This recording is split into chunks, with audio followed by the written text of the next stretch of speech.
It's okay, it won't let me do it. Perfect. Okay, we're good now. All right, let me go ahead and start sharing my screen. I'll allow each one of us to introduce ourselves individually and our program affiliation. So I'll start. I am, again, Delisha Davis. I am pretty much project manager for the Master Gardener program here at the University of Minnesota. So I manage many of the projects that our Master Gardeners embark on in the communities that they serve statewide. And I will go ahead and hand it over to Miss Amy Friedig.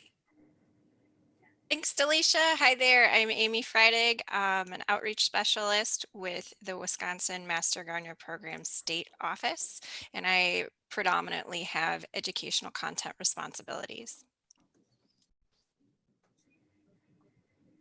And Vanessa. Everyone, my name is Vanessa Venturini. I'm from the University of Rhode Island, smallest state, but we've got a really big Master Gardener program. Excited to share with you. I'm the state program leader here in Rhode Island. Thank you, Miss Ava. Hi, my name is Eva Maria Pavon, and I am from University of Florida IFAS Extension. I am located in Osceola County.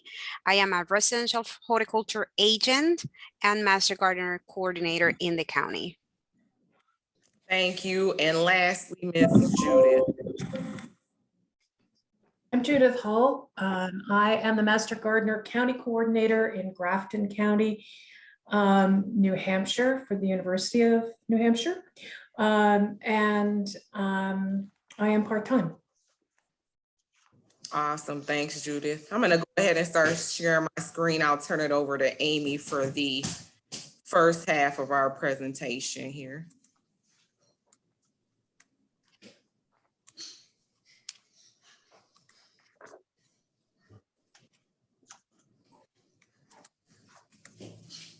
All right, take it away, Amy. All right. There we go. Thanks, Delisha. So as she said, I'm Amy Friedig from Wisconsin. And Delisha, if you could advance the slide next.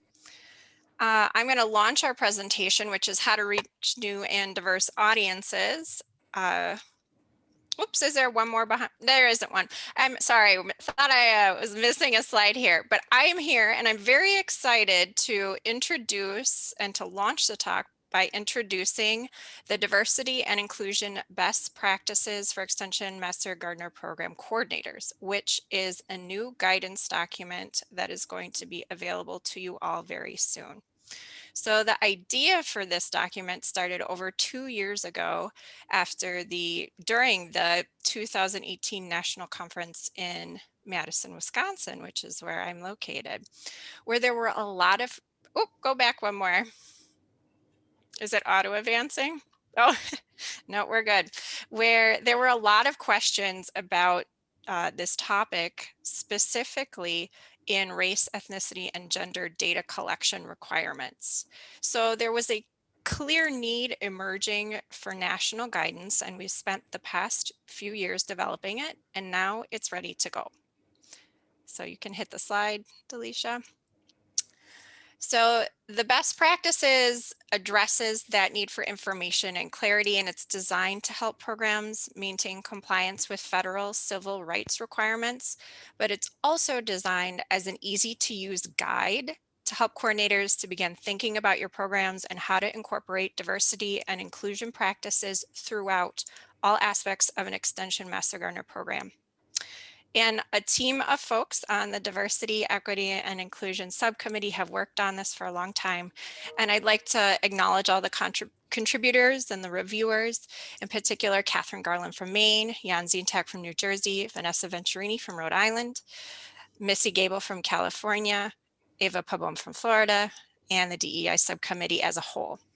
And I would also like to say a special thank you to our USDA NIFA partner, Drenda Williams, for her willingness to collaborate on this and review our document.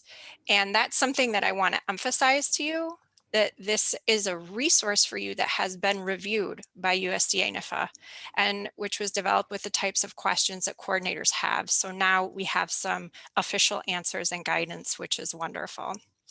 And this document will soon be distributed to the EMG coordinator list. Once it's formatted, I just received a message that it's almost like hot off the presses. You know, it's going to be there soon.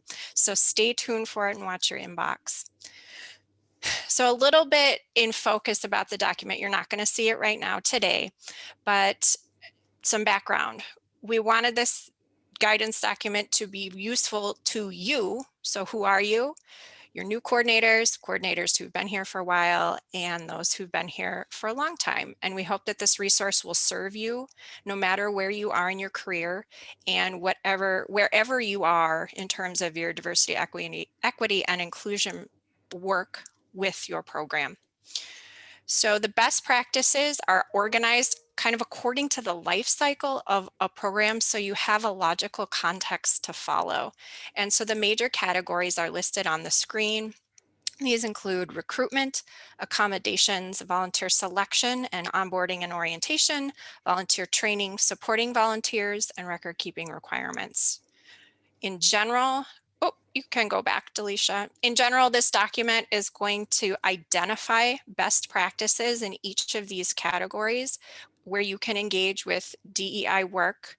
So it's telling you the what of what you should be looking at to address, but it's not telling you the how yet, meaning there aren't specific suggestions for how this work should be accomplished in your particular program. But we do understand that this brainstorming and sharing how programs have been successful in this work is really important. And that's something that we're going to be doing in just a second in this webinar. Alicia, you can go forward. Thank you. And just one important feature that I really want to call out is that within the best practices guidance document, that big green circle there, there's a section in there that you will, in the record keeping section, record keeping requirements, there is a link to the do's and don'ts of data collection. And this will take you to a really useful section with all sorts of important information about collecting race, ethnicity, and gender or reg data. And within the do's and don'ts document, there's another really helpful table that has specific examples of common extension outreach events and whether or not and how reg data must be collected. So that's a really neat little bit of information. And as always, with all of this information, you're going to need to run it through your local institution's requirements, but you can know that it has been reviewed by USDA NIFA. So stay tuned. This document will be coming your way soon, and we really look forward to getting feedback about how you're using it to further your efforts in your state. Thank you. Thank you so much, Amy. I just want to reiterate, thank you for your hard work in planning and getting that started and being a part of all those discussions over the past few years. So very much appreciated. Amy has worked very hard in getting that together. So kudos, Amy. Thanks so much. So turn it over to you, Vanessa. Thank you. Hi, everybody. So we thought we would now go into the next portion of the program where we give you kind of examples of how we've implemented some of these best practices, because it's one way, one thing to look at them written on a page, it's another to think through, well, how might I implement? So here are some ideas to maybe spark best ways that you can incorporate best practices into your own work. If you want to go right ahead, Delisha, we'll jump right in. We kind of wanted to start with this idea of how did we get started? Because sometimes people are at this point and they're like, what do I even do to get started? So we all framed, everyone will be sharing their own case studies from their state. Oh my goodness, of course, there's a car alarm going off. Have all shared the way that they started and then where they are now. And so I really started this work by finding my local resources. So I really highly suggest that you reach out to your local, either your university, your college, your extension, to see if they have a diversity, equity, and inclusion office, because those folks are the experts and we just need to bring them to us. So that's what I did. And in my journey, I found this incredible woman, Dr. Joanna Ravello. This was about a little over a year ago. She's the director of community and organizational development. And she had this brand new thing, and you only know about it if you go out and seek it, called an engaged program, where she's kind of serving in a consultant role. And this was all as part of her position. And so we became an engaged department. She was able to bring the Master Gardeners and everyone involved in our program through social justice and inclusion trainings. And then we still lean on her as a referral to references, or as we're implementing any changes, she can kind of serve in a consultant role. Next slide, please.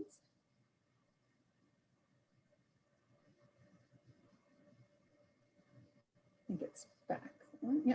And so what we did next was we started kind of building our team. And so we called upon people and said, hey, we want to launch this diversity and inclusion team. What would, who would like to join us? And so we have URI staff, Master Gardener volunteers, our consultant, and then we also carefully selected leaders that could be a part of this, so that the information from this committee can kind of diffuse throughout the program. Next slide, please. And so this is kind of how it evolved. So we started by looking for our local resources, then we engaged our volunteers and began to meet regularly. We met on a monthly basis. This was right before the pandemic, and we moved to online. And I must say, having it online increased engagement, because more, I think, adult volunteers are able to come to meetings rather than finding a central place in our state. Even though it's a small state, we've got this small state mentality. So people were more willing to meet over Zoom. We then developed goals. And here were our initial goals all around access. We wanted to hold a needs assessment so that we could reach out to a community we hadn't worked with in the past, a new audience, and see exactly what they wanted to learn. We had a Spanish translation goal. We wanted to make sure we were doing some training for our volunteers, and we wanted to make sure that we were making structural changes. Next slide, please. And so then we started meeting as a task force, and we put kind of some structure to even how we were meeting. We started calling ourselves the Diversity and Inclusion Task Force. We now call ourselves the DEI Task Force, Social Justice, Equity, Diversity, and Inclusion, because it's cute. And we serve as a learning community and a working group. So the learning community, where every week or every month we have either a speaker, or we come together and have a facilitated discussion, but also a working group where we're actually implementing those goals and coming together and updating each other and requesting assistance, and just really having this supportive community that's making some big changes. Next slide. And one of the things I found early on when I reached out to my resources was that when you're embarking on this work, it's a smaller subset of your volunteers. So you want to communicate often out to the broader group. So I think we've got, at this point, we started with around 30 people. We're up to 70, which I'm really excited about a year in. And we have 700 active volunteers. So how do you, you're doing so much with this smaller group of people, but how do you engage everyone else? I ask people to write articles all the time, so it's not just coming from me, it's coming from the fellow volunteers of what this work means to them, what they've brought to it, or what they've learned. Next slide, please. Everybody can just mute their microphones. Thanks. And then recruiting and communicating often, because the recruitment comes from communicating. So you always invite people to your next meeting and the communications that you send out. So we also did external communication. So on the left is where we highlighted, we call them like our backstage passes on social media. And we highlighted this incredible woman who has become my co-chair.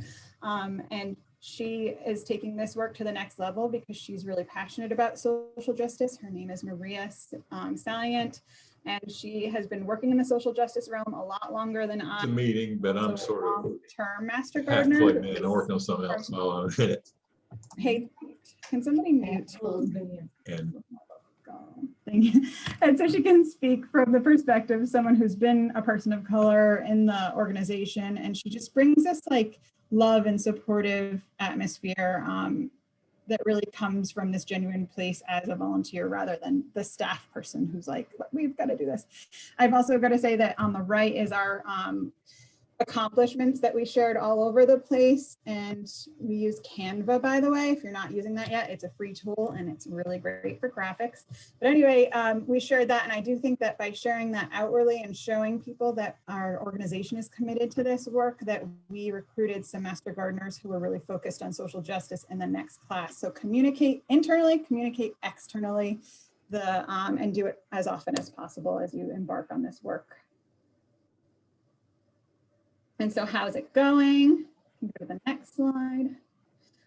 We've got all these goals, and you're welcome to either take a pic if you're really interested, or I can send you this document, but we show it all the time. And so each of these 4 areas that are now our goals have leaders that then meet separately in these sub teams to advance each of these individual goals. And we will always review them and kind of look back at our goals and make sure they're SMART goals that have measurable, realistic timelines attached to them as well. And so this has been an incredible way to develop new leaders among the organization, and for me to get to know people better. It's been a life and career changing experience for me. It was definitely scary to get started, but once it got started, look how far we've come as of May 2021 in such a short amount of time. So I don't say this to be overwhelming, but just to say that it ends up taking on a life of its own. And if you recruit the right people, and if you build it, they will come. But if you get the right people and empower them, then this work really starts to soar, and you can just play that oversight role as the staff person. So I wanted to specifically focus on the fact that we collected reg data, the race, ethnicity, and gender for the first time, because one of our major goals with the task force is how can we ensure that our volunteers are reflective of the overall state's demographics so that we can better serve our audiences and just like have a greater impact. And so we collected reg data for the first time through for our new recruits, our existing volunteers, as well as our clients. And so you can kind of see where we're at. I didn't want to like go into too much depth about this, but our active Master Gardeners, we do that at our annual renewal. We ask that information and we just keep it separate from their identifying information, keep it in a private folder. We ask that at registration. So when people are paying for the course, they're going to enter their reg data. Next slide, please. And then, yep, this is the new class, so we can skip over that one. And then finally, I just wanted to cover this really cool process that we've been a part of. We actually hired a consultant group to come in and lead us through basically a model needs assessment. So like I said before, how do you go out into a new community where Extension has underinvested in the past and let them know about your services? And this will be both to better serve audiences that you're not reaching yet and make those efforts and document those efforts, but also to hopefully recruit new volunteers from places that they haven't heard about you before. And the way we did this was first we held this virtual garden party. We called it a listening session, which I wouldn't in the future because people thought they were going to be listening, but we were going to be listening to them in actuality. So we trained, we had a facilitator train a number of our volunteers to basically host Zoom breakout rooms where we talked with key members of that community, whether it's like a gardening organization or a community group. We did a lot of research to start to see, where are the community organizations in this target area of Mount Pleasant and Providence. And we invited everyone. I think the other lesson learned is I would make sure there was some sort of incentive or monetary piece attached to this if you can pay people for their time to come to something. And then we took the results of those kind of interviews. So we had somebody as the interviewer, somebody as the scribe, and we documented all the information about, what do you want to learn, or it was really like a big dreaming and visioning session. And then from that, they crafted the survey language, which we can then reuse in other communities. So the idea is do this once and then replicate it in other communities.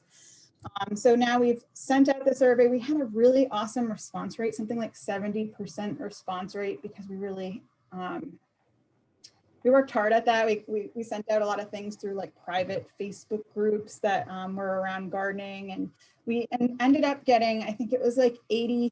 So the majority of the people who answered this were from our target community, which I was really happy about. Our next step will be looking at the report that we get from our consultants and seeing how can we design and deliver catered programming. And so the types of things in the survey were like, when do you want to learn? How do you want to learn? Do you want to learn in a garden? Do you want to learn, virtually, that kind of thing. And so the idea is that we can now design program exactly for that audience and what they'd like. And also the other huge piece with this, it wasn't just learning about the needs of the community, it was building reciprocal relationships in the community with potential partner organizations. So, you know, we originally are working with the library in the area, which I think librarians are a huge asset to Extension in many ways, but we've also started to build relationships with other similar organizations with similar goals and who can serve as that trusted gatekeeper in the community. So I think that's it. And I just leave you with this beautiful sentiment that let's not grow back to what was, but instead towards what we can become as a Master Gardener program nationally and within your own states. And I hope you found that useful. Thank you. Definitely. Thanks, Vanessa, so much. A lot of the work we've embarked on here in Minnesota as it relates to diversity, equity, inclusion, development for our program, learning opportunities for our volunteers, sort of aligns with, well, a lot of the steps we've taken, I should say, do align with a lot of what has taken place in Rhode Island, and I'm sure other states as well. So the focus here in Minnesota, we're taking a lot of, I shouldn't say a lot, several different steps to kind of cultivate, for lack of a better term, diversity, equity, inclusion for our program. But the focus now is pretty much on volunteer-centered training. So volunteer-centered diversity, equity, inclusion training, and enhancing our core course or our core curriculum, as we call it. And so the first step in that was the strategic planning efforts that we as a state team embarked on. So through that, we kind of decided that we wanted to develop this DEI focused training for volunteers as a way to enhance our diversity, equity, inclusion program work as a whole. And so it was a lot based on our 2018 to 2022 program strategic plan and action steps outlined there. We also did stakeholder assessments, of course. You can't leave out the thoughts and views and feelings of your near and dear stakeholders. And then also researching current practices. So another step that I took was kind of going into what other extension programs were doing, not just the Master Gardener programs nationwide, but our affiliates like 4-H and maybe Master Naturalists, I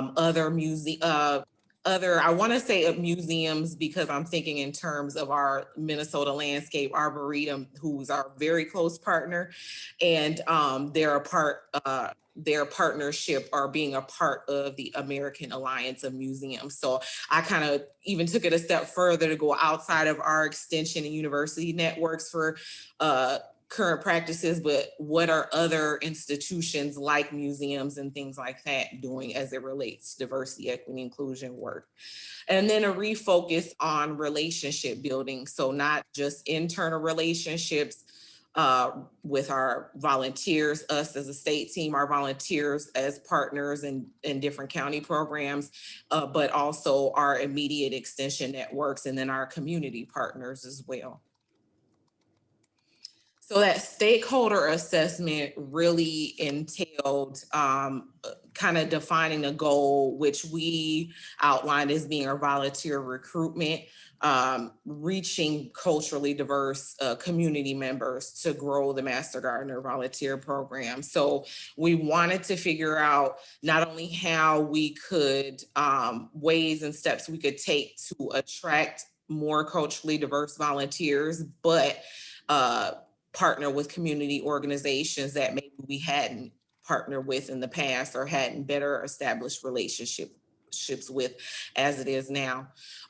Also expanding our community engagement efforts. So again, how we partner with diverse communities, how we engage, how I like to say, don't just come into communities and say, this is what we're offering, but partnering with them in ways that are more so beneficial to them rather than us presenting what we offer, coming to them and asking them or gauging what their needs and what their needs are rather, and ways in which we can support those needs. But here the focus again is volunteer learning opportunities. And so how we can enhance that, how we can better equip our volunteers to engage with those diverse communities, since we want to better focus or better enhance our community engagement. So the decision then, well, one of the action steps, I should say rather, is was to revamp our core curriculum, as I mentioned. And so that centered on a focus on self-awareness for our volunteers. So this core curriculum obviously is for our incoming class of interns. This is one of the steps of self-awareness, kind of coaching, well, not coaching, I don't want to say coaching them, but kind of allowing them to be more self-aware how their volunteer efforts and volunteership relates to engaging with diverse communities, and how them capitalizing on their strengths to better equip them to do that. And then building relationships, how to build relationships, as I mentioned before, and engage and interact with diverse community members, and increase understanding of different cultures. One of the things that came out of that stakeholder assessments, I should note that one of our key stakeholder groups is actually our Master Gardener State Advisory Board. So those are board members who are volunteers from across the state who are voted into that position, and they interact closely with our state team. Just to simplify it, for the betterment of our program. So every meeting that we have, the gist of it is planning for our program, looking into the future and ways we can make our program better and sustain it into the future. So again, through that part of that stakeholder assessment with that group and other groups as well, was building relationships with food. So that was just one of the ideas of centered in on understanding culture and building relationships with communities and organizations who are part of different cultures, or not a part of the dominant culture that we know the Master Gardener program to be made up of. And then increase understanding, redefining volunteerism or volunteering as a Master Gardener, like what it truly means. Because as we know, the kind of popular opinion is, Master Gardeners, we hear this, and we probably say this quite often, that our groups are made up of, predominantly European American retired, ladies who enjoy gardening. It's kind of like a social club thing. So we want to kind of redefine that, not only in the eyes of, well, I guess kind of some of ourselves as extension professionals, but the folks that we partner with in the community, so they can kind of, again, get a better understanding of why our Master Gardener program is here and the things we're capable of doing in partnership with them. And then another thing, this kind of, again, I should mention, aligns with what Vanessa did in Rhode Island, is partner with internal stakeholders. So our network and extension, other Master Gardener programs, 4-H, and so on. One of the connections I actually ended up making was our university Office of Equity and Diversity. So that was one of the first internal groups that I had reached out to. And through that connection, I was able to partner with the former director of that office to develop, or she helped to pretty much revamp this core curriculum. I couldn't hear what you said. Sorry, that's the smart technology. So again, I partnered with our former OED director. She did a great job, and I can share, if anyone would like access to our core course, to see the curriculum and the module that she developed on diversity, equity, and inclusion. I can provide that, but she did an excellent job in taking all of the assessments, the discussions, the one-on-ones that her and I had, and what I first saw are what I and my state team partners, I should say, would like for it to look like. And so she took all of that and put it into this module, or one of our extension educators who's also on our state office team helped to kind of format it for the Canvas course that the University of Minnesota uses. So she really made it look like it needed to look. So when you're engaging, it's easy to follow and so on. So all those partnerships helped us to, again, revamp and redevelop our core curriculum. And I, again, will be willing to share that with you all so you can kind of just gauge what it looks like and how volunteers are able to work through it. And we've gotten awesome feedback on it, not one negative, anything. In years past, we kind of always got this, like, I should just note as a side note, in years past, before COVID, we would do these sessions in person at the Minnesota Landscape Arboretum.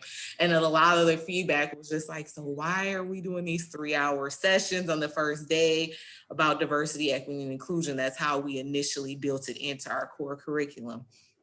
But this feedback was awesome, 100%, all good feedback, no negative things to say about it. So I don't know if that's because folks are working at their own pace and doing everything online, and everybody's getting more accustomed to doing things online, and so they can kind of take breaks. I don't know if that plays a part. I'm sure it does, but nonetheless, I'm happy with that. As long as our volunteers are happy and loving to engage with it, that's the goal, one of the goals ultimately. So the continuing education format is another part of this. This would be a kind of extended learning or deeper dive learning for our Master Gardener volunteers. I partnered with the Minnesota Association for Volunteer Administration to do that. Obviously, I like to just say none of us, well, I'm certainly not an expert on diversity, equity, inclusion. That's not what my degree is in. I can't, I don't know the legalities, the ins and outs, all the terminology or anything like that. So to me, it made total sense to partner with an outside agency who is more equipped to kind of handle that aspect of it by, again, partner with them, having these discussions, giving them the ideas, basically letting them know what it is we hope to accomplish by developing these different learning opportunities for our volunteers. So the focus ultimately came to be engaging. Our training would center on how to engage diverse communities, and then that self-awareness piece that I mentioned earlier. And then the idea, I kind of took this a bit from Kate Garland. She's a part of our subcommittee as well. She's out of the University of Maine.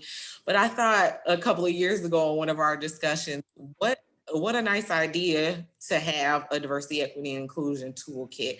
I know most of you were probably familiar with the toolkit deal, the different components that it could be composed of. In our case, we have a couple of different toolkits here in Minnesota that focus on different aspects of our program, our education, or the education that we provide to our volunteers. So I figured in alignment with that and the work that I've seen Kate do, it would be nice to develop something like that. So that would be complete with promotional materials, rack cards, and things like that, facilitators guides to go along with these trainings that we developed and so on. And so again, then different levels, excuse me here. Can't use Different other posters. Oh, let me mute. Different levels of engagement, Master Gardener groups can access, of course, via that toolkit. So I mentioned the RAD cards, but another component that I was interested in having developed is bilingual posters. We had a discussion regarding that not too long ago, and kind of the pros and cons. So that's kind of still in the works there, but definitely something to look forward to. So where are we now? I mentioned that core course I can share with you all that, or give you all access. So that must mean that the curriculum is developed and it's been rolled out for our new class of volunteers. That did happen in January of this year, and that'll be the case going forward. We made the decision to revisit the content probably every 2 or 3 years. For validity and for any updates that might be required. So we kind of planned as far as the investment and funding that would be required to continue on with this learning and continue to develop things for our volunteers and our program. So that is definitely something to consider on your end as well. And then in the extended learning that I just talked about for all volunteers, those learning modules we had planned to have out late spring, that'll probably be more like summer, maybe even into fall. So we're strategically planning that rollout over the next couple of months. We'll roll out one module and then the other, and we'll communicate all that, of course, through our avenues with our volunteers. And then lastly, just to know all of this, not only based on our strategic plan, but keeping in mind that our program principles, our mission and vision, but our specifically guiding principle number 5, which is us as a University of Minnesota Master Gardener program, striving to be accessible and welcoming to all, regardless of what separates us. So that's, I think, ultimately the driver, outside of our stakeholder assessments and all the other work in strategic planning we're doing, is that being, accessible and welcoming to all, and striving to maintain and achieve that, and doing as best we can in those efforts. So I thank everyone. I'm gonna pass it over to Ava. Hi, so my focus on my side of my part of the presentation is more into the local efforts, things that I have done here, or I have talked to other colleagues that they have done in their counties and in their location to increase the diversity in their group. And I will tell you, when I first started 5 years ago, just to give you a small overview, I had only 2 Latinos and 1 Asian. And if moving forward 5 years, I have around 15 Latinos and 4 Asians in my group. Also, the majority of my group was 65 and older. And right now I will tell you that I have at least 15 of my volunteers and are under 50 years. And I have anything from 19 years old to, up. So, and it was, I will say it was mainly on some of the practices and some of the things I have done to recruit them and then keep them in the program. Next slide. So one of the things I want you to keep in mind is target your audience. So you need to look at your census and see what you have in your county. But I will tell you what is very important. The census has a lot of more information than race. So also you need to look when you're targeting your audience and when you're looking to expand the diversity in your group, you need to look also at ages. Okay, so how we can get to those stay-home moms that are in their 20s, but they will be the great help in the schools. Okay, and then also, how we can get to these group of people, they're still working and they can help you during the weekends. So when we're talking about target your audience, it's not just about ethnicity and race, is also about the other spectrums of diversity. Develop a relationship. And one thing is that you need to develop a relationship with your current master gardeners, because you don't want to lose them. You want them to be part of your group. You want them to be your support and to continue expanding the diversity. You want them to understand the reasons behind why you want to increase diversity in your group. If you don't do that, then you're going to lose that group. And then you're not going to be effective, because that group are your mentors, are the people that want to help you too. Okay, so you want to make sure that you keep them informed, that you develop the relationship with your existing master gardeners, but then also when you start recruiting and going out, that you start developing relationship with this new and future volunteers. Okay, many of the different cultures, and this is all across the world, there is a trust factor. So you want to make sure that when you're developing that relationship, that you develop that trust too. Okay, so if you go, like I will tell you, I have in our county, there is the Brazilian population is increasing. So right now I have two Brazilian master gardeners that they do speak Portuguese, and they're helping me to get into that community. But again, I have to gain that trust. Okay, I have to gain the trust that, you know, they can come here, they can be volunteers, that they understand the mission and the vision of the volunteers and the group. So you want to make sure you keep that relationship with your long-term volunteers and then with your new volunteers. One thing that has helped me a lot is partner with community leaders. And when we say community leaders, it's not only your elected officials, but also like the principal in the school that they're asking you for a community garden in the school. So partner with that principal to see if you can identify a potential master gardener that can come in the training and then help you. Also with other community leaders that they may have some land or some money, and then they will help you to identify new volunteers that you can train to reach out in different areas. Okay, so you want to make sure that you utilize all of these different leaders, like, you know, churches, school, neighborhood associations. When they call you, I mean, I don't know how is your state, but in my state or in my county, they call me for like, oh, I want someone to come and teach Florida friendly landscaping, and it's an hour from here. So I go 1-2 times, and then from there I make sure that I recruit 1 or 2 volunteers there for my next class. So after that, I have these volunteers that I don't have to drive down there. So they are my diverse group that is in a different location from our county, from where my office is. Our county is too big and takes forever to get to different places.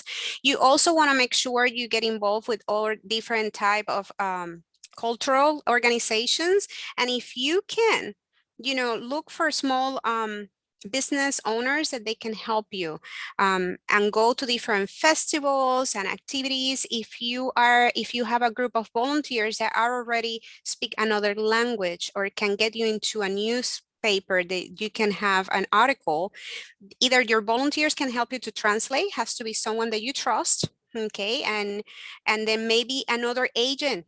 We are so many in the whole nation that we can double check that what that master gardener wrote for you is correct information, and then utilize those articles in these different newspapers and or blogs or Facebook pages that are not for the typical English speaker.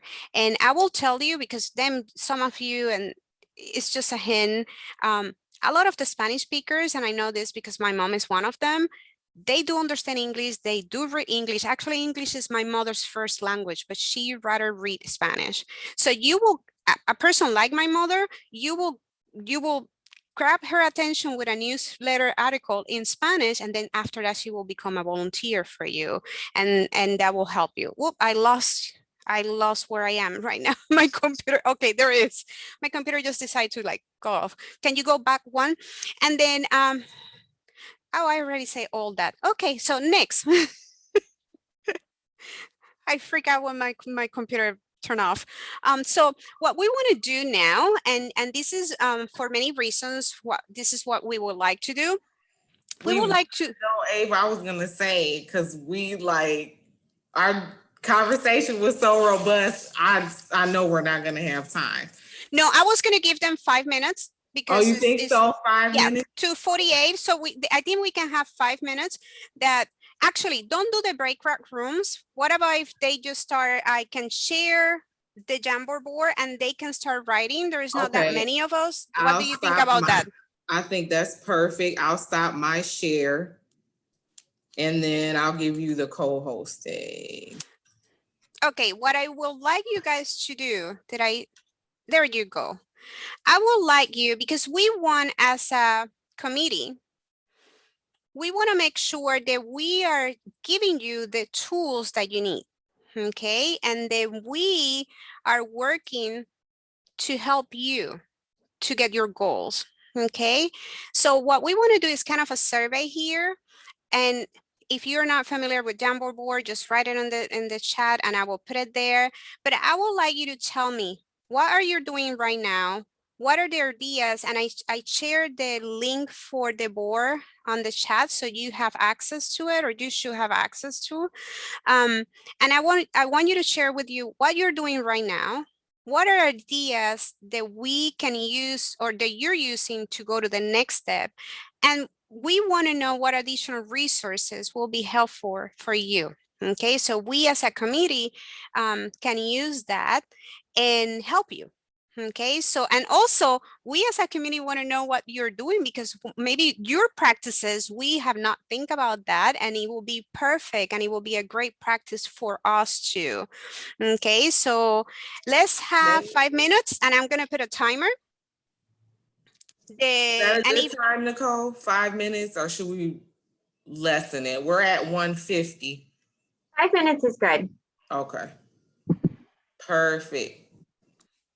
oh, I like it. It's very active. If you haven't figured it out yet, you just click the little button on the left that says sticky note. It's a square, and that gives you something to write on. Thank you, Vanessa. It's gonna be a little silent, so I'll try.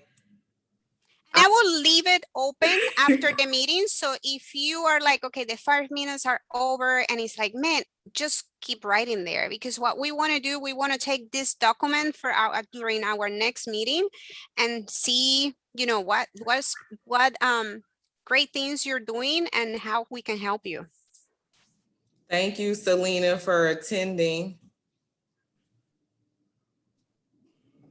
I'm just going through the chat quick. I don't want to distract anyone's thinking too much, but I seen a question. I'm gonna go back a little. Yes, MAVA is awesome, Marissa. I actually did the service enterprise training with them when I first started in this role in 2016. And through that relationship is how I kind of came to work with them in developing the extended learning opportunities for our volunteers. Tessa, how does redefining the program depend on shifting requirements? I think that's heavily dependent on that. One of the other things we're looking at, I'll just put out there, we embarked on this, another big part of our diversity work that really kind of entails looking at programmatic change as a whole. And we're really at the end of that reporting that we've done. We hired a third-party organization to kind of help us with the surveying and things like that.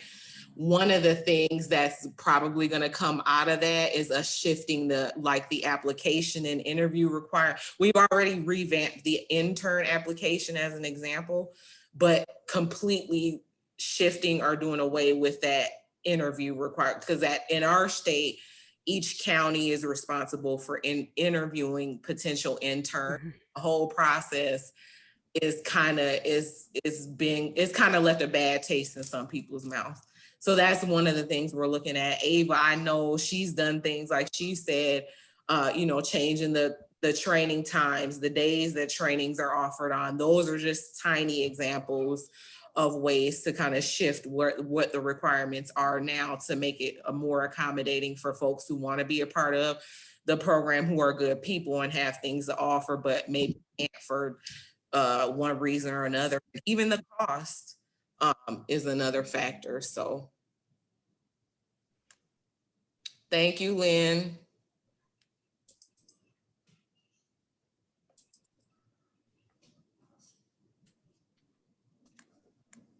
I know I probably missed a couple of questions. No, I think you're fine. You cover pretty much all of them. And I love it. All the different information that we have here and how we can help. Perfect. The other thing while your guys are writing here, and I made another note on the side that I thought about it when we were talking, is that set expectations with your potential master gardeners and your existing master gardeners about, what if they know in advance and they know that you're flexible and then you have something for them to do. That's another way. And I will tell you that has been very successful for me when I'm working with younger master gardeners and with master gardeners they have a job or they have kids. Because if they know I am willing to work with them on special projects, that helps them to make the commitment to be a master gardener and then being a successful master gardener. And that is very important that you set that expectations with them. And this is a journey, it's not a marathon. So I have make to remind myself that. So I'm like instant gratification. I want it all now. Like, I need it to happen now. Yeah, I was in a training on Monday that blew my mind all about a different aspect of diversity. And I was taking a certificate the other day on diversity in the diversity, equity, and inclusion in the workplace. And they touched another topic that blew my mind. So it's a journey. It's a journey, and we have the opportunity and we have each other, and at least it's a journey that is always open for a discussion. So that's what we're here for. So I think we have 1 minute. I think But we're up. If it's 150 is 55. So, but keep I will stop sharing this, or unless we want to discuss at least one or two. Delisha, what you want to do? I think we had a couple of closing notes and maybe we could circle back, but I'm going to reshare my screen quick because a couple of things we wanted to close with before we let everybody go. I don't think my screen share is up. Give me a second. Sorry. This is so tricky.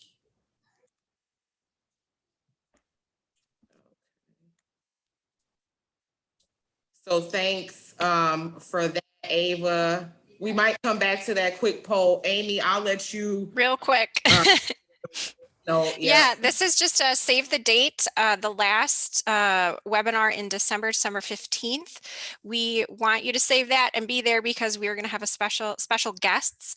Drenda Williams, the USDA NIFA Civil Rights Director, and Jessica Creighton, the Senior Equal Opportunity Specialist, are going to be joining us, and we are going to focus in on race, ethnicity, and gender data collection, your questions from that. It will be informed by the best practices document that you're going to be getting prior to that. So take a look, get some questions, and just file in the back of your head that this is coming at the end of the year.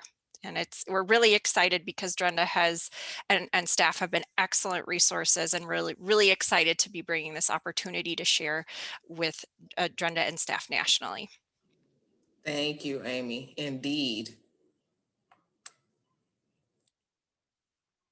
Thank you, everyone, for participating. I'm going to stop my share. Nicole, did you have some announcements or anything to close with? Yeah, I want to thank everyone for being on the webinar today. You all shared some great resources. Thank you to all of the presenters. Also, everyone who posted comments and feedback on the Jamboard. That Jamboard was just moving all around. So we have a lot of really great things to take a look at after the webinar, and we can share the link with everyone after this. If you all have resources that you want me to send out on the listserv, just forward those to me after the webinar and I can send it out along with the recording. And I really appreciate everyone kind of sharing best practices and helping us to think about this a little bit better, how we can increase diversity in our programs. And you all gave us some actionable tips on how to do this better. So thank you again for all of your time today and putting together the presentation. And if folks are on the call from the North Central area, which includes North Dakota, South Dakota, Nebraska, Kansas, Missouri, Iowa, Minnesota, Wisconsin, Michigan, Illinois, Ohio, and Indiana, we're just going to invite you to stay on after the webinar for a few minutes. Chris is going to introduce himself as the National Chair of the Extension Master Gardener national committee, and we'll also talk about some local resources and what we're doing. So thank you again, everyone, for presenting, and thanks to all for attending today. And Delisha, if you could, let us stay on the meeting a little bit longer. And I'll type in the chat box which states real quick. Thanks, everyone. Stop recording.